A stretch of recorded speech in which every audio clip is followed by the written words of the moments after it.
Tukiangazia yale mambo ambayo yameweza kutendeka tangia mwaka uliopita huu ambao unakuja kuisha, mambo ambayo serikali imeweza kuzingatia zaidi kuhakikisha kwamba tumeweza kuimarisha na kuboresha umoja, uhuru na haki wa Wakenya, na zile ahadi ambazo sisi wenyewe tuliweza kuahidi wakati tulipochaguliwa mwaka 2022. Na niseme kwamba kuna hatua nyingi sana, mojawapo ikiwa ni kuwajumuisha Wakenya katika serikali ya mseto ambayo sasa imeweza kuleta wadau tofauti wa aina ama tabaka mbalimbali ama mirengo tofauti ya kisiasa.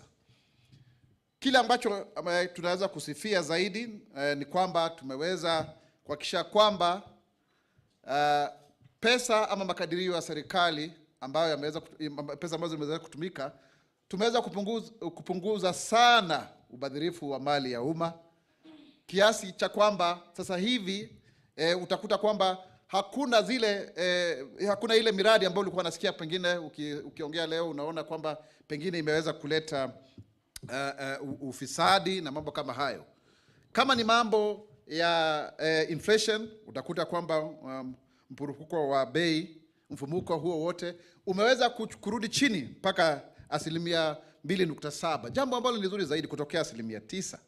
Na pia ukiangalia hata bei ya vyakula imeweza kurudi chini kwa kiasi kikubwa zaidi, jambo ambalo tunasisitizia zaidi kwa sababu ya kuhakikisha kwamba tunaweza kupatiana mbolea na pembejeo katika kwa wakulima wetu. Hilo ni jambo ambalo ni nzuri zaidi. Ukiangazia hata makampuni ambayo ni ya kibinafsi, yengine ni ya kiserikali, kwa mara ya kwanza yameweza kupata faida. Kwa mfano ukiangalia kama KQ, ukiangalia pia shirika la umeme nchini, mambo hayo ni mambo ambayo tunasema kwamba yanaonyeshana kwamba uchumi wetu unaweza kuimarika zaidi. Na pia wale ambao ni wawekezaji, fedha ambazo zimekuja humu nchini ni fedha nyingi zaidi. Kwa mfano ukiangalia zile special economic zones zetu, utakuta kwamba kuna watu wengi sana ambao wameweka viwanda tofauti vya kutengeneza nguo, hata ngozi, viatu na kadhalika, na vitu vingine ambavyo vinaweza kuuzwa katika nchi za ughaibuni. Wakenya ambao tumeweza kuwasaidia kuweza kupata kazi, ajira kule nchi za kigeni ni watu 1243, jambo ambalo ni nzuri zaidi, kwa sababu wao wanaweza kutupatia pesa nzuri kabisa na kuongezea idadi ya Wakenya ambao kule nje pale, na kumradhi, kuwa zaidi ya milioni 3, na wanatupatia kipato cha zaidi ya dola bilioni 4 ambayo ni shilingi bilioni zaidi ya bilioni 590. Na zaidi ya hapo pia, mwenzangu Mkenya, utakuta kwamba tunaendelea kuandika mikataba kati ya nchi ya Kenya na nchi zingine, ambalo ni jambo zuri zaidi. Na unaona hata vile ambavyo Wakenya wamekwenda mpaka Marekani wanachaguliwa, kama huyu mwenzetu Hulda Momanyi ambaye sasa ni mbunge katika kule Minnesota. Ni jambo ambalo ni nzuri zaidi kwa sababu inamaanisha kuwa Wakenya wanaweza kujiinua na kuwa watu ambao ni wakusifika, watu ambao ni wakufanya kazi vizuri. Hata zile call center ambazo tuko nazo hapa Kenya, ingawa inasemekana kwamba tunazidi kuliko watu wengine, hilo ni jambo ambalo ni nzuri zaidi.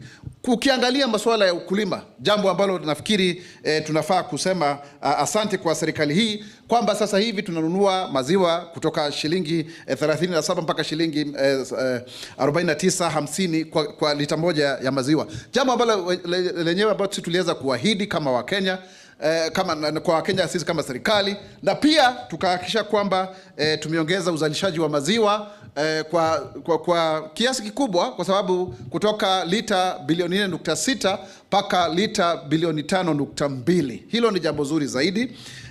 Na hata hili jambo zima tu la kusema kwamba tuweze kupiga chanjo mifugo yetu ili kuweza kuhakikisha kwamba kuna afya, mifugo yetu ina afya.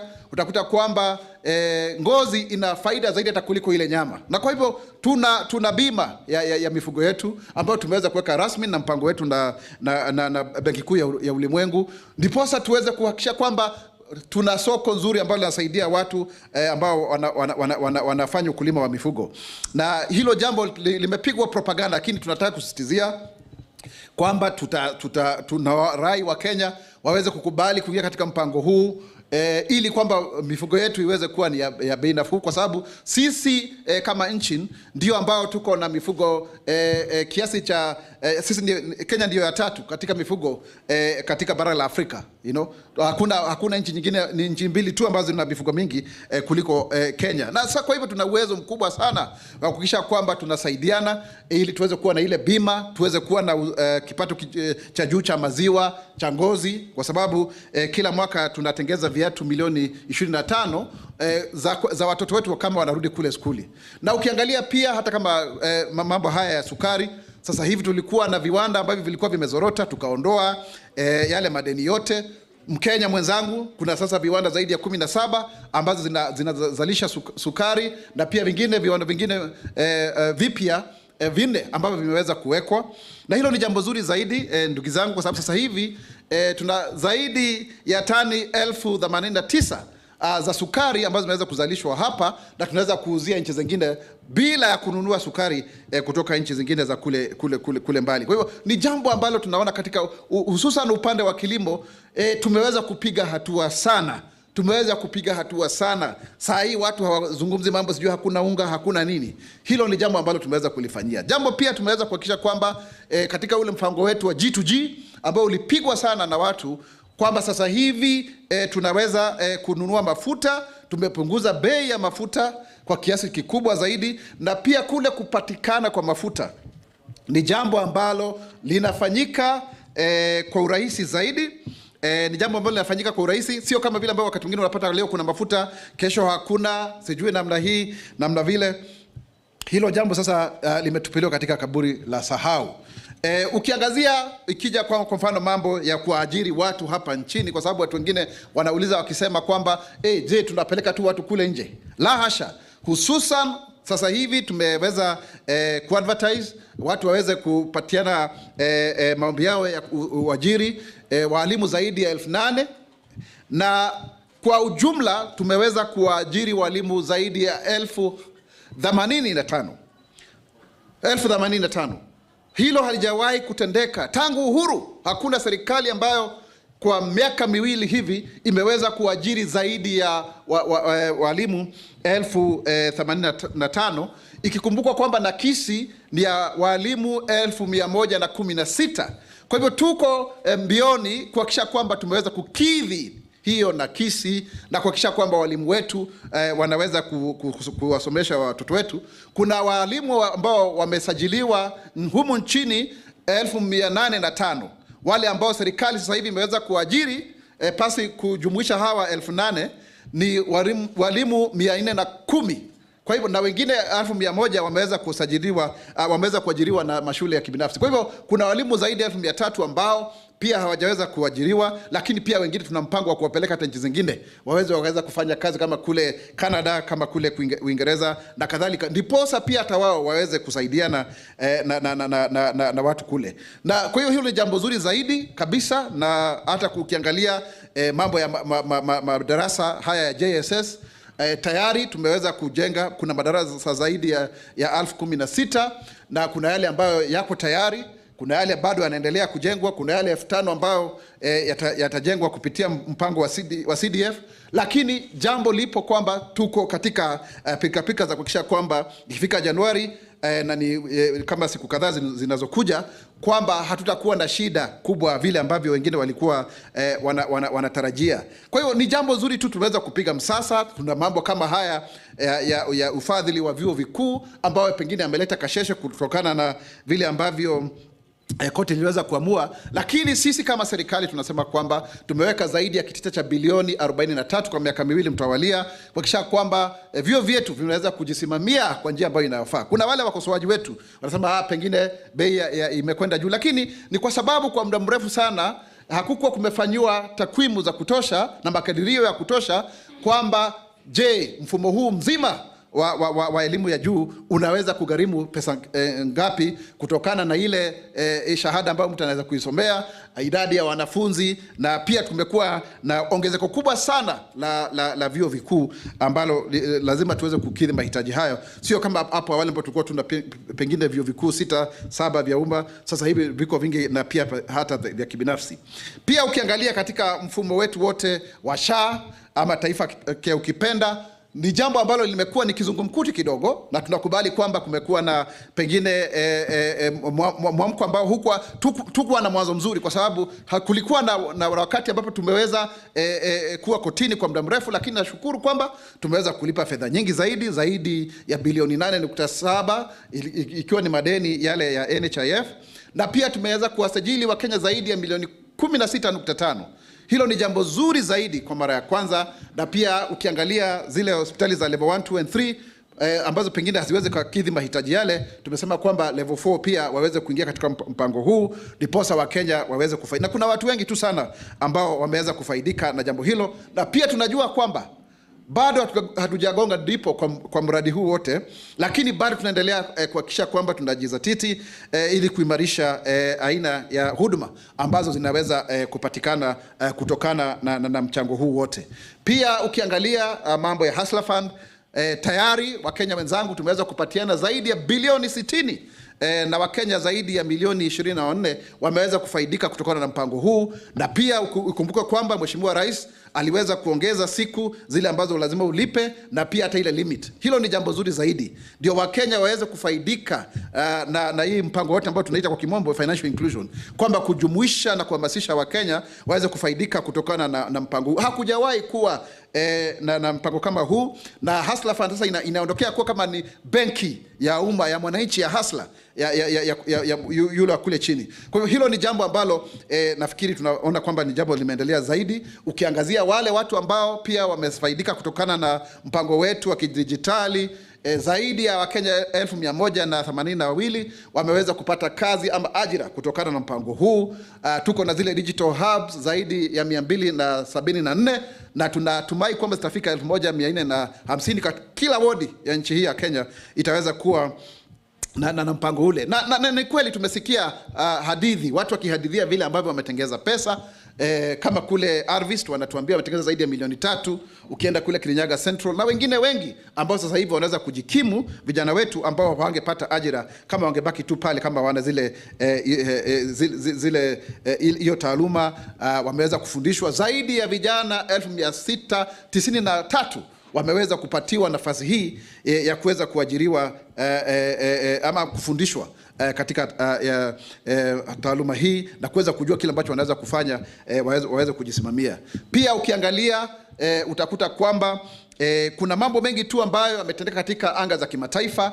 Kenya imeweza kujisimamia vizuri hivi kwamba leo hii tunaweza kuwa watu ambao ndio wanaongoza kama nchi katika mchakato mzima wa tabia nchi na haki ya tabia nchi, climate change ukipenda, ndiposa watu waone kwamba Kenya ndio inaongoza. Unakumbuka tulikuwa na mkutano kongamano kubwa sana hapa, na pia kulikuwa na mkutano hivi karibuni, lakini Kenya ndio inaongoza mambo kama yale. Ukiangalia pia tuna mwenzetu Mheshimiwa Raila Odinga ambaye tunatumai kwamba ikifika mwezi wa Februari ataweza kuchaguliwa kama mwenyekiti wa Umoja wa Afrika, ile kamati ya Umoja wa Afrika, ili aweze kuendesha, na tuna matumaini makubwa sana kwamba hilo jambo litaweza kutendeka hivi, ili tuendelee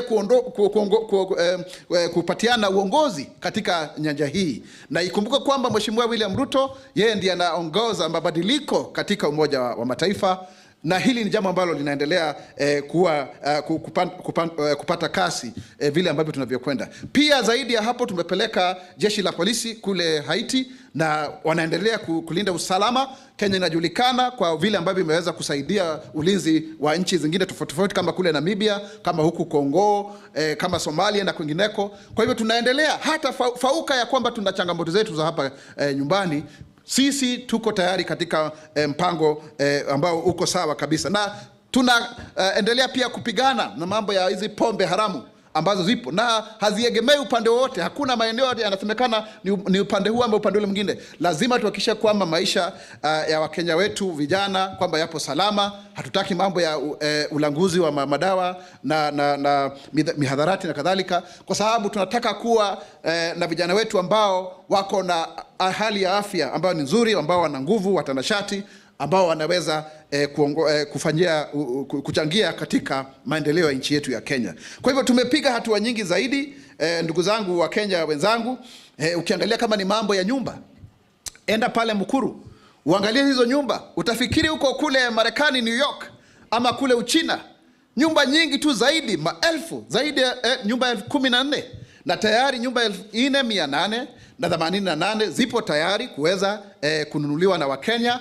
Zaidi ya Wakenya 1,547 wameweza kujisajili katika mfumo wa boma yangu, na tuna zaidi ya nyumba 1,124 ambazo zinajengwa katika viwango tofauti vya kumaliziwa. Na tangu hapo utakuta kwamba zaidi ya kazi 200,000 zimeweza kubuniwa kutokana na mradi huu wote, na tutahakikisha kwamba kila eneo bunge lina mradi wa ujenzi wa nyumba, kwa sababu tunatumai kuhakikisha kwamba tumejenga zaidi ya nyumba milioni 1 katika miaka hii mitano. Kwa hivyo zaidi ya milioni wa Kenya zaidi milioni 5 wataweza kusheheniwa pale, na ili tuweze kupunguza hata riba ya mikopo ya nyumba ambayo imekuwa inaenda kwa njia ya hali ya juu kabisa, kwa sababu soko huria inaweza tu kuweza kutupatia nyumba 50,000. Kwa hivyo Wakenya, hilo ni jambo ambalo tunafaa kuangalizia. Hata Rais wa Rwanda Paul Kagame amesifia sana mradi huu wa nyumba hizi za bei nafuu ambazo zinaongozwa kabisa na serikali. Kwa hivyo mimi nashukuru na nataka kusema kwamba tujivunie kuwa Wakenya, tusianze kuona kama kwamba mambo yanazorota. Kama kuna shida yoyote, sisi kama serikali tuko tayari kuibadilisha na kuhakikisha kwamba Wakenya wote wanafaidi kutokana na uongozi wa serikali hii ya awamu ya 5 ikiongozwa na Mheshimiwa William Samoei Arap Ruto. Na Wakenya wasikose kuzungumza wakati wanaona pengine mambo hayaendi vizuri, lakini kwa heshima na kwa taadhima, na kuhakikisha kwamba hakuna kule utomvu wa nidhamu na pengine kuwakosea wengine heshima na haki za kibinadamu kwa sababu ya mambo yale. Kwa sababu ukiangalia zaidi, sisi tuna nchi nzuri, tuna nchi ambayo inaweza kusonga mbele, iwe ndiyo ya kwanza katika bara la Afrika, ikiwemo mambo ya kiuchumi, ukuzi wa kiuchumi na kadhalika. Kwa hivyo tunashukuru, na mwaka huu umekuwa mwaka ambao pia umekuwa na mambo mengine magumu. Ikumbuko kwamba tulianza na mambo ya El Nino, kulikuwa na mvua mkubwa zaidi hapa, kukaja mambo ya mafuriko, tukawa na hata mambo ya ule moto wa kule Embakazi. Na tunashukuru sana kwa sababu ofisi yangu ilimpendekeza Victor kijana moja pale ambaye aliweza kuokoa vijana zaidi ya 10 na akapatiwa HSC na Mheshimiwa Rais. Tunashukuru, na wengineo ambao wamejitolea sana, hata wale ambao walikuwa ule upande wa Nendarasha tulikuwa na hiyo, kulikuwa na hii mambo ya protest ya vijana ambayo inajulikana kama Gen Z. Tulikuwa hata na mambo mengi tu ambayo yametendeka, msukasuko kila mara baada ya muda, lakini tunasema kwamba mwaka unapokuja kuisha, mambo yametendeka mazuri kabisa. Tunaona kwamba tuna mwanya mkubwa kabisa mwaka wa 2025 kuwa ni mwaka ambao utakuwa heri na fanaka.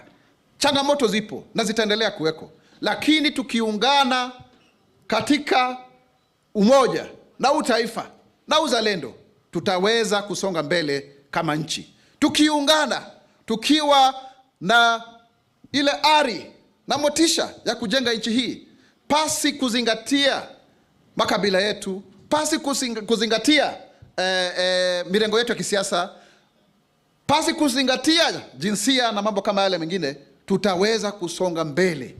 Tusigawanyike katika misingi ya kidini, kwa sababu hii nchi itakaposimama na kuwa iko zaidi ya vile ambavyo ipo sasa hivi, kila mtu ataweza kufaidi, kwa sababu Kenya ni nchi ambayo itasonga mbele kwa kuchangiwa kwa kila mmoja wetu akishika kama mshikadau wa nyanja hii na ile nyingine, kwa sababu hakuna mtu yoyote ambaye anaweza kujenga hii Kenya peke yake, sio serikali hata kidogo. Kidole kimoja hakiui chawa. Kwa hivyo kwa umoja tunaweza kusonga mbele Kenya itainuka, Kenya itasimama, Kenya itanawiri kwa umoja na uzalendo. Mimi ni Mkenya mzalendo. Je, wewe? Ladies and gentlemen, allow me to read for you the speech in English. As the year 2024 draws to a close, it offers us a valuable opportunity to reflect on our journey and appreciate the progress we have made as a nation. This moment is not just about looking back, but understanding how far we have come, marked by challenges, resilience, and the unwavering determination to save a country where no Kenya is left behind. It is this spirit that drives our economic transformation, anchored in 5 key pillars of agriculture: affordable housing, universal healthcare, micro, small, and medium enterprises, and the digital superhighway, and the creative economy. The Better Plan is not just a roadmap towards a better Kenya, but it is also a promise to uplift the millions of hustlers at the base of the economic pyramid, to empower their small enterprises, and to create sustainable opportunities that bring dignity, hope, and prosperity to every household. The Better Plan is built on the belief in the resilience and ingenuity of the Kenyan people. It is about placing the farmer, the teacher, the small trader, the student, and the young entrepreneur at the heart of our national transformation. It calls on us to not only survive adversity, but to thrive in the face of it. It challenges us to take ownership of our future and actively build a Kenya that works for all. The government has made significant strides in stabilizing the economy, demonstrating resilience and strategic foresight. Through sound monetary policies, it has successfully stabilized the Kenyan shilling, bolstering investor confidence and ensuring macroeconomic stability amid challenging global economic conditions. Kenya has also honored international financial commitments, including the timely repayment of the Eurobond, reinforcing its credibility in global financial markets. In the tourism sector, the implementation of the Electronic Travel Authorization, ETA, has modernized entry processes, contributing to a substantial increase in tourism arrivals by about 1 million, from 1.48 million Kenyans in 2022 to 2.5 million, as at now this December. So you can see we have more income being generated by many Kenyans, many people who are visiting Kenya. And we are happy because we are trending. Even our country music is trending internationally. Our athletes are winning internationally. So Kenya really has a very great name out there, and we need to leverage on that. And His Excellency President William Ruto has really espoused very strong, robust foreign policy credentials. Looking at the new policy that was launched the other day on 2nd of December, that has got 8 pillars in terms of sports, blue economy, peace, economic, and other forms of diplomacy. That is very, very commendable. When it comes to agriculture, it remains the backbone of the Kenyan economy, and that's a key focus area of our agenda. The government's intentional subsidization of agriculture production over consumption has resulted into remarkable achievements in each of our 9 key better agricultural value chains, ensuring we draw closer to being food secure. Farmers have greatly benefited from the fertilizer subsidy program, with 67% reduction in fertilizer costs, from Kenya shillings 7,500 to Kenya shillings 2,500 per 50 kilograms bag, leading to increased production. As a result, 95 million bags of maize, 10 million bags of wheat, and 2 million bags of rice are now available, significantly strengthening our national food stockpile and reserve, and therefore reducing farming risks, because farming is not really about production, it's a coordination failure. Additionally, the cost of unga has decreased by 52% from Kenya shillings 230 to less than 100, making staple foods more affordable for Kenyans. Adequate rainfall has also further enhanced maize crop productivity, reducing the nation's dependency on imports. Farmers like Mary Chebet from Trans Nzoia County have benefited immensely with access to subsidized fertilizer and seeds. Mary doubled her production of maize, enabling her to sustain her family, pay school fees for her children, and invest in expanding her farm. Kenya remains one of the world's largest producer and exporter of tea, with our tea industry contributing approximately 4% to the GDP and accounting for 26% of the country's export earnings. The robust reforms in the sector has seen it record an extra Kenya shillings 42 billion in export earnings, pushing the total tea export earnings to Kenya shillings 180 billion, an increase from 138 billion the previous year. So this is money, this is pesa mfukoni to fellow Kenyans. The revival of the sugarcane value chain has seen Kenya achieve self-sufficiency in sugar production, because we are now able to produce 89,000 metric tons of sugar, reducing our reliance on sugar imports, thus saving us foreign exchange and ensuring a stable supply for domestic consumption, even as we put money in the pockets of Kenya sugarcane farmers. The dairy sector is thriving, with farmers now earning 33% higher guaranteed minimum returns. A litre of milk now sells between 49 and 50 shillings at new KCC, way higher than the gazetted guaranteed minimum return of Kenya shillings 33. So you can see that kind of increase is very commendable.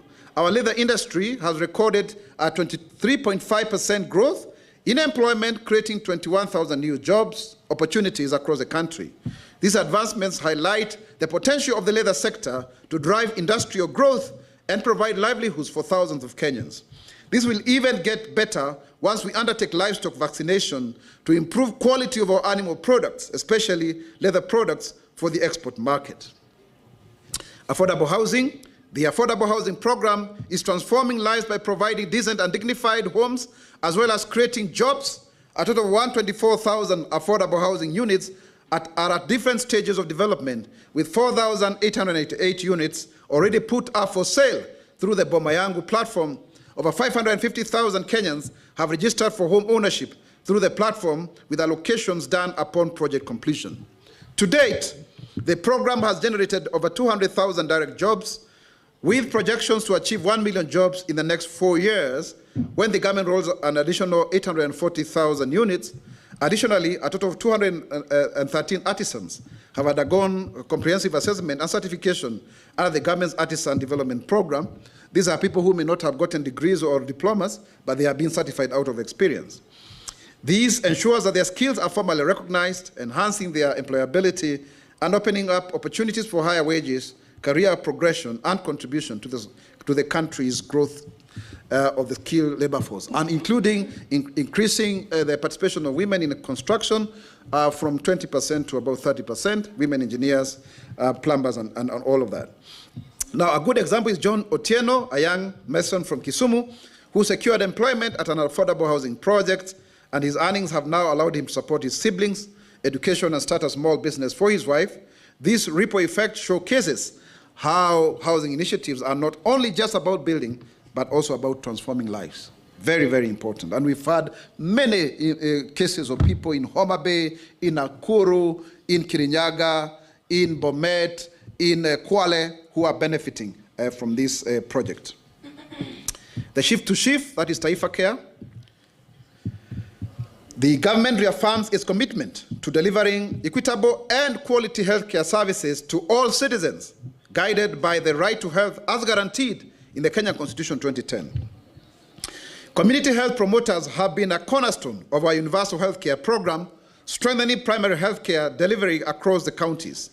We have engaged 107,000 community health promoters, CHPs, to support our vision of a functional national healthcare system. These health champions have registered 7.8 million households, with a target to reach 12.5 million households to champion promotive and preventive healthcare.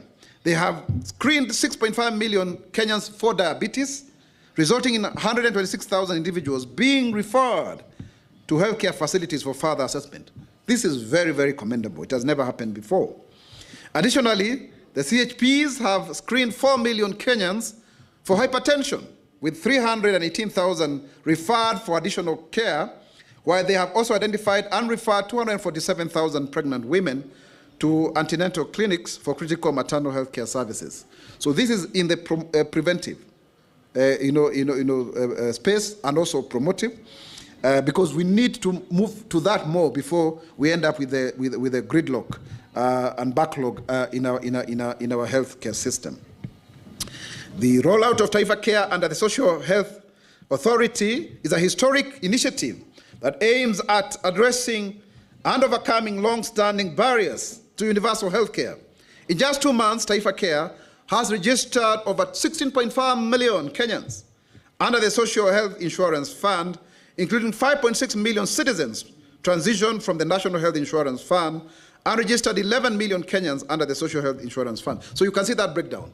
5.6 transferred, and the rest are actually registered directly. So those who are doubting Thomases, please see that it is actually working. Today, Kenyans from all levels benefit from access to essential healthcare services for individuals who were previously underserved or excluded. Guided by the principle of healthcare for all, Taifa Care prioritizes equity, ensuring that no Kenyan is left behind.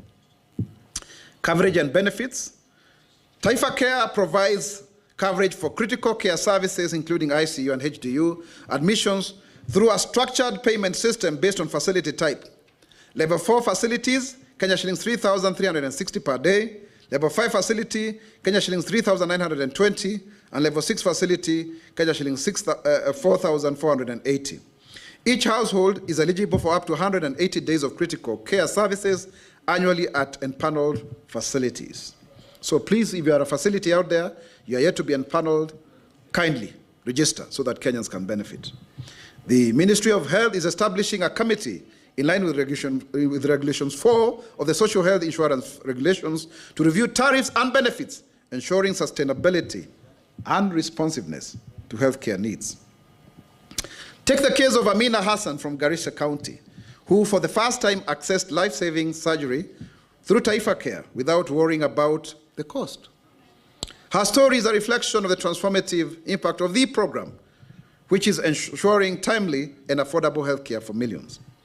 To address the long-standing grievances of our healthcare professionals, the Ministry of Health and the Council of Governors has signed a collective bargaining agreement, CBA, that ensures intern doctors will now receive a monthly salary of Kenya shillings 206,000, up from Kenya shillings 70,000. This agreement also includes the payment of basic salary arrears owed to medical interns. Let us turn now to MSMEs. The government has strategically focused on commercializing and industrializing agriculture to support the growth of MSMEs, which employs over 80% of Kenyans, both directly and indirectly, and the manufacturing sector, so that we ensure that we have jobs that are sustainable, clean jobs, green jobs. This comprehensive approach has created a fertile environment for innovation and entrepreneurship. In 2023, Kenya emerged as a leading startup hub, attracting a remarkable $800 million in startup funding. According to the Africa Investment Report and the Africa Big Ideas Report, the Bloomberg Report, Kenya ranked #1 in Africa, surpassing Egypt and South Africa. Manufacturing. Key initiatives include mobilizing investment for county aggregation and industrial parks and promoting export-orientation production. Special economic zones and export processing zones have attracted huge investments, bolstering manufacturing and exports while creating thousands of job opportunities nationwide. As of January 2023, there were 23 SEZ licensed enterprises, and at the close of 2024, we have now 50 new ones, bringing the total number of these SEZ licensed enterprises to 73. 50 new companies have actually come on board. That's quite commendable, including one that is going to manufacture 300 ambulances in Naivasha from Norway. Similarly, this number of EPZ licensed enterprises rose from 148 in January to 178 in December 2024. Very, very innovative ideas. There is even a biotech company, BioSawa, which is going to be manufacturing breast cancer medicine in this country. We remember very well in our better plan, pharmaceutical manufacturing was identified as a key aspect in terms of our industrial growth. This expansion has resulted in the creation of 14,000 real jobs, with an additional 56,000 jobs expected in the new year. Flagship projects in counties such as Busia, Kirinyaga, Murang'a, Eldoret, Kwale, and Nakuru are set to generate another 30,000 jobs. Ladies and gentlemen, fellow Kenyans, over the past 2 years, Dongokundu has seen significant progress and has been operationalized with over 80 investors in the pipeline. The Naivasha Special Economic Zone has also become operational, successfully attracting over 20 investors who are ready to take advantage of the opportunities it offers, including the Car Bazaar, as you may know. The development of Dongokundu and Naivasha SEZs is projected to create 26,000 more jobs, enhancing wealth creation and economic opportunities for Kenyans. These zones are greatly facilitating private sector investments and strengthening county and public sector operations within the special economic zones while laying a solid foundation for sustainable economic growth. Under the leadership of His Excellency President William Ruto, Kenya's investment barometer has shown remarkable progress. According to the Central Bank of Kenya, credit to the private sector has actually increased by 100 billion. So the sector is actually growing. People are borrowing, other than what the naysayers are saying. From the previous 380 billion to now 480 billion. In terms of industrial finance, more than $120 million have been mobilized, with $40 million for de-risking livestock, $40 million for de-risking SMEs, and $40 million for de-risking green opportunities. So this is very, very good money, in terms of investment. This substantial growth reflects the positive impact of strategic initiatives aimed at fostering a conducive environment for business and investment. On the Hustler Fund, this is a financial inclusion fund for MSMEs, for microloans. The Hustler Fund has disbursed over 60 billion in 2 years, liberating millions of Kenyans from predatory lenders, the Shylocks. This empowerment has also allowed entrepreneurs to scale up their businesses and to contribute to economic growth in terms of even formalizing their businesses, because most of our businesses, about 16 million of them, many of them are semi-formal.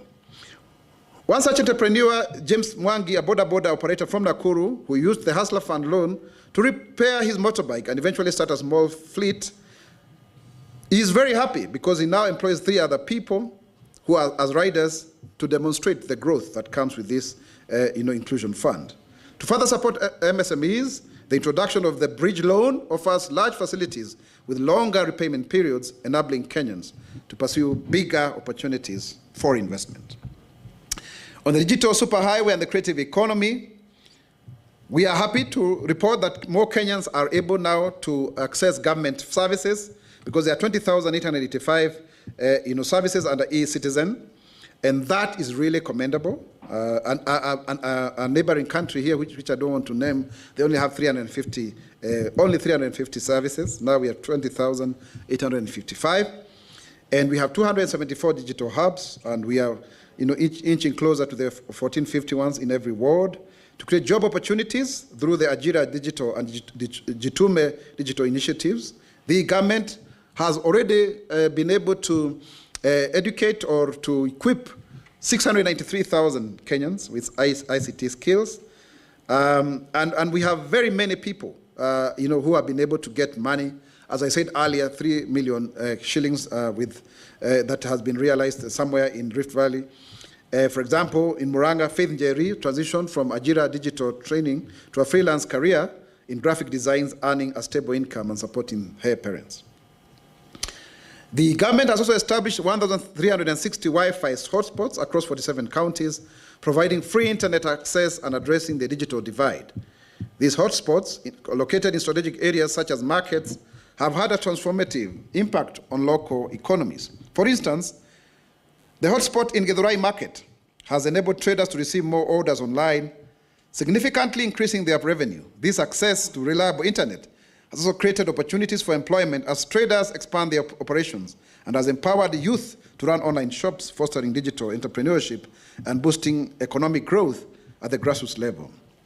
We've also added 13,000 kilometers of fiber optic cable, significantly expanding the national fiber optic network.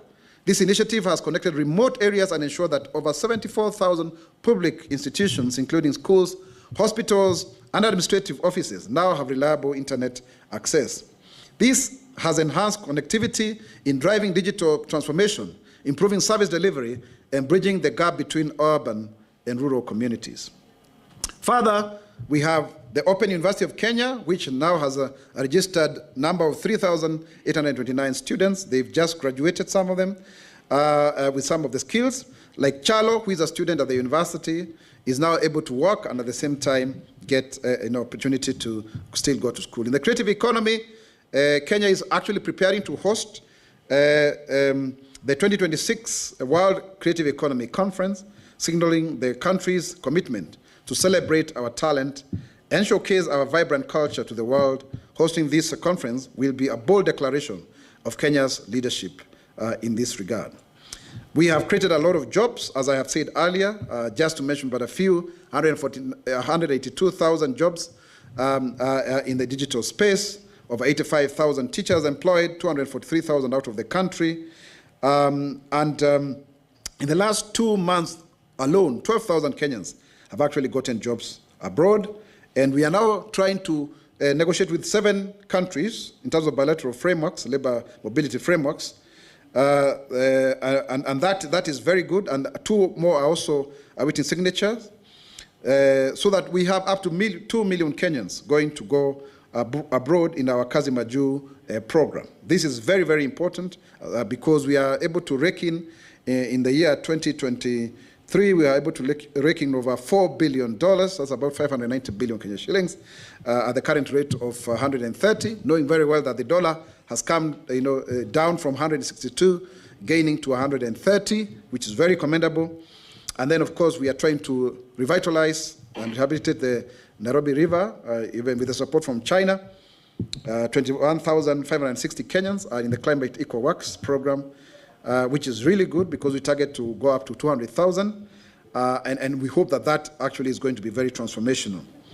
We are also happy to say, in terms of education, the first phase of 3,500 classrooms are now complete of the JSS, with the second phase of 7,500 at about 57% complete on average. The final phase of 5,000 classrooms is on track to be completed by December 2024, ensuring adequate space for CBC learners transitioning to grade 9. To manage the increased student numbers in grade 9, the Teacher Service Commission will recruit 20,000 intern teachers in January 2025. In addition, 56,000 teachers have been employed permanently, and ongoing training is in equipping teachers with the skills needed to implement the new grade 9 CBC curriculum. Additionally, over 8,000 teachers are being recruited currently to fill in those that have left the TSC due to natural attrition. In preparation for the transition to grade 9, the Ministry of Education has conducted pilot assessment to help teachers familiarize themselves with the new assessment categories. This ensures that teachers are readily able to effectively assess students under the CBC framework in the upcoming academic year. The government is fully prepared for the transition to grade 9 in January 2025 and has put in place all necessary measures that are required for the smooth transition. Looking ahead in 2025 and beyond, we as a country remain optimistic.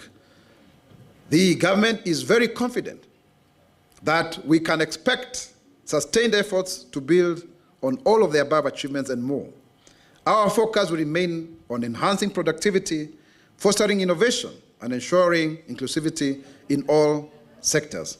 While challenges persist, including economic pressures and global uncertainties, the government is committed to navigating them with courage, determination, and ambition.